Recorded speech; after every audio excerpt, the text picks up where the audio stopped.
Assalamualaikum warahmatullahi wabarakatuh. Perkenalkan, kami dari kelompok 1. Di sini kami beranggotakan 6 orang. Yang pertama adalah saya, Aurelia Zerika. Yang kedua, Saskia Rosyandani. Yang ketiga, Randy Tegar Pratama. 4, Emfa IKS. 5, Valdi Aryamukti. Dan yang keenam adalah Yoda Kenzi Pastikatibra. Di sini kami akan menjelaskan tata cara pemungutan pajak dan tarif pajak. Yang pertama-tama yang akan saya jelaskan adalah pengertian sistem pemungutan pajak.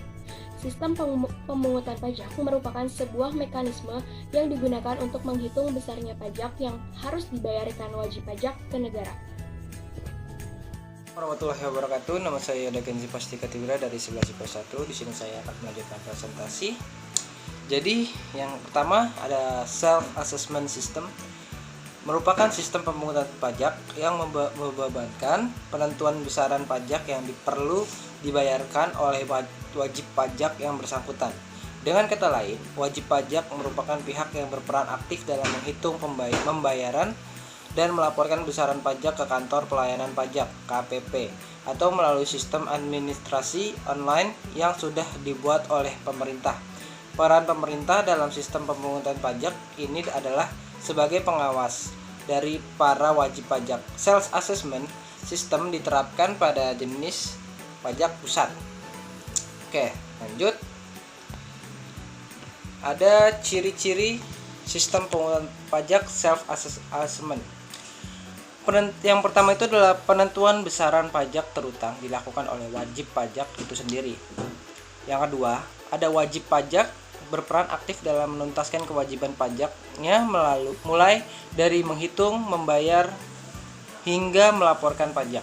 Yang ketiga atau yang terakhir, pemerintah tidak perlu mengeluarkan surat ketetapan pajak kecuali jika wajib pajak telat lapor, telat bayar pajak terutang, atau terdapat pajak yang seharusnya wajib pajak bayarkan namun tidak dibayarkan. Mungkin itu saja yang bisa saya sampaikan, bisa dilanjutkan lagi oleh teman saya berikutnya. Terima kasih. Assalamualaikum warahmatullahi wabarakatuh. Assalamualaikum warahmatullahi wabarakatuh. Nama saya Randy Tegar Pratama. Lalu 2 ada Official Assessment System.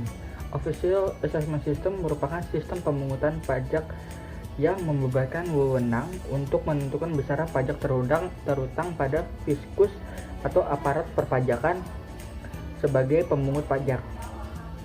Dalam sistem pemungutan pajak official assessment, wajib pajak bersifat positif dan pajak terutang baru ada setelah dikeluarkannya surat ketetapan pajak oleh fiskus. Sistem pemungutan pajak ini bisa diterapkan dalam pelunasan pajak bumi, pajak bumi bangunan atau PBB, atau jenis pajak daerah lainnya. Dalam pembayaran PBB, KPP merupakan pihak yang mengeluarkan surat ketetapan pajak berisi besaran PBB terutang setiap tahunnya. Jadi wajib pajak tidak perlu lagi menghitung pajak terutang, melainkan cukup membayar PBB berdasarkan surat pembayaran pajak terutang SPPT yang dikeluarkan oleh KPP tempat objek pajak terdaftar. Lalu ada ciri-ciri Official Assessment System. Besaran pajak terutang dihitung oleh petugas pajak. Wajib pajak sifatnya pasif dalam perhitungan pajak mereka. Pajak terutang ada setelah petugas pajak menghitung pajak yang terutang dan menerbitkannya pada surat ketetapan pajak. Lalu ada pemerintah memiliki hak penuh dalam menentukan besar pajak yang wajib dibayarkan. Terima kasih. Perkenalkan, nama saya Muhammad Faik Kamal Salim, kelas 11 IPS 1. 3. Withholding system. Pada withholding system, besarnya pajak dihitung oleh pihak ketiga yang bukan wajib pajak dan juga bukan aparat pajak atau fiskus. Contoh withholding system adalah pemotongan penghasilan karyawan yang dilakukan oleh bendahara instansi terkait. Jadi karyawan tidak perlu lagi datang ke KPP untuk membayarkan pajak tersebut.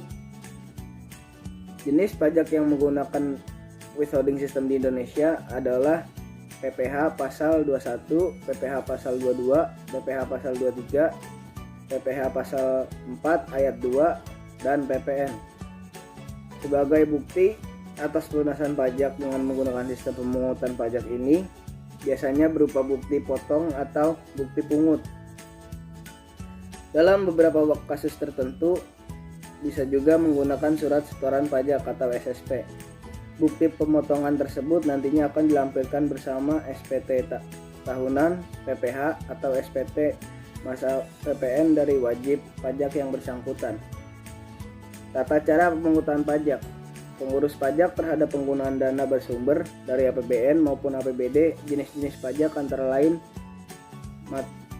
materai, PPh 21, PPh 22, dan PPh 23 dan APBN. 1. Materai.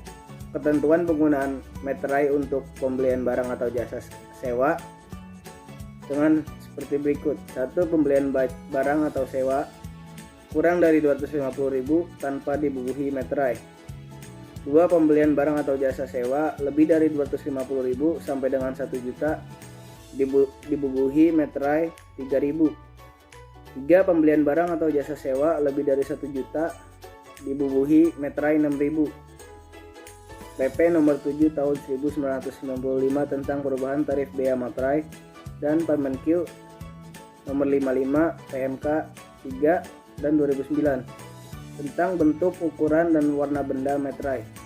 Terima kasih. 2. Pajak penghasilan atau PPh 21. Bagi PNS dan Polri, yang pertama ada golongan 1 dan golongan 2 tidak dikenakan PPh PS 21. Yang kedua ada golongan 4 mempunyai PWP dikenakan PPh PS 21 sebesar 15%. Yang ketiga ada golongan 4 bagi yang tidak mempunyai NPWP dikenakan PPh PS 21 sebesar 18%. Yang keempat ada golongan 3 dikenakan PPh PS 21 sebesar 5%. Keterangan tambahan. Ekuivalensi golongan 3 tenaga penunjang penelitian, dosen non-JFA, dosen dengan JFA, asisten ahli dan dosen lektor atau yang mempunyai NPWP dikenakan PPh PS 21 sebesar 5% dan yang tidak mempunyai NPWP dikenakan pajak 6%. Ekuivalensi golongan 4 dosen lektor kepala atau yang mempunyai NPWP dikenakan PPh PS 21 sebesar 15% dan yang tidak mempunyai NPWP dikenakan pajak 18%. Dasar pemotongan PPh PS 21 atau Undang-Undang Nomor 36 Tahun 2008 dan PP Nomor 80 Tahun 2010. 3. Pajak penghasilan belanja barang atau PPh 22. A. Belanja barang atau pembelian ATK, bahan kimia, suplai, spanduk, dan lain-lain dengan masing-masing nilai transaksi dalam 1 bulan dengan toko yang sama, jumlah transaksi kurang dari 1 juta rupiah, maka tidak dikenakan PPN atau pajak tambahan nilai dan PPh pasal 22. B. Untuk pembelian barang dengan masing-masing nilai transaksi dalam 1 bulan dengan toko yang sama dan jumlah transaksi mulai dari 1 juta rupiah sampai dengan 2 juta rupiah, maka hanya dikenakan PPN atau pajak tambahan nilai. Perhitungan PPN dengan NPWP sama dengan 100/110 kali nilai transaksi kali 10%. C. Jumlah transaksi lebih dari 2 juta rupiah, maka dikenakan PPN dan PPh pasal 22. Perhitungan PPh pasal 22 dengan NPWP sama dengan 100/110 kali nilai transaksi kali 1,5%. Perhitungan PPN dengan NPWP sama dengan 100/110 kali nilai transaksi kali 10%. Dasar pemotongan PPh PS 22 atau Undang-Undang PPh 22 Permenq nomor 154 PMK 03 2010 dan Perdirjen Pajak nomor per 15 PJ 2011.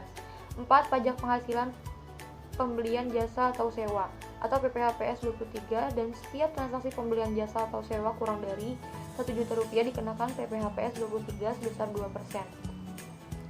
Setiap pembelian jasa sewa lebih dari 1 juta rupiah dikenakan PPN sebesar 10% dari DPP dan PPh pasal 23 sebesar 2% dari DPP. Tarif PPh pasal 23 bagi wajib pajak yang tidak memiliki NPWP apabila penerima penghasilan atas objek PPh pasal 23 tidak memiliki NPWP, maka PPh pasal 23 yang terutang adalah 100% lebih tinggi dari tarif yang diatur dalam pasal 23 UU PPh atau menjadi 4% dari jumlah bruto. Khusus pembelian konsumsi atau jasa catering berapapun nilainya dikenakan PPh pasal 23 sebesar 2%. dan tidak dikenakan PPN. Contohnya, tim peneliti menggunakan jasa catering untuk kegiatan rapat koordinasi dengan biaya 5 juta rupiah. Pengusaha jasa catering memiliki NPWP. PPh pasal 23 yang terutang adalah 5 juta rupiah dikali 2% sama dengan 100.000. Tim peneliti menyewa tenda dari pengusaha yang tidak memiliki NPWP sebesar 8 juta rupiah. Harga tidak termasuk PPN. PPh pasal 23 yang terutang adalah 8 juta rupiah dikali 200% kali 2% sama dengan 8 juta rupiah dikali 4% sama dengan 320.000. Dasar pemotongan PPh PS 23 atau Undang-Undang PPh 23 Permenkes nomor 244 atau PMK 03 2008. Yang keempat ada pajak penghasilan pembelian jasa atau sewa, dan setiap transaksi pembelian jasa atau sewa kurang dari 1 juta dikenakan PPh sebesar 2%. Setiap pembelian jasa atau sewa lebih dari 1 juta dikenakan PPN sebesar 10% dari DPP dan PPh pasal 23 sebesar 2% dari DPP.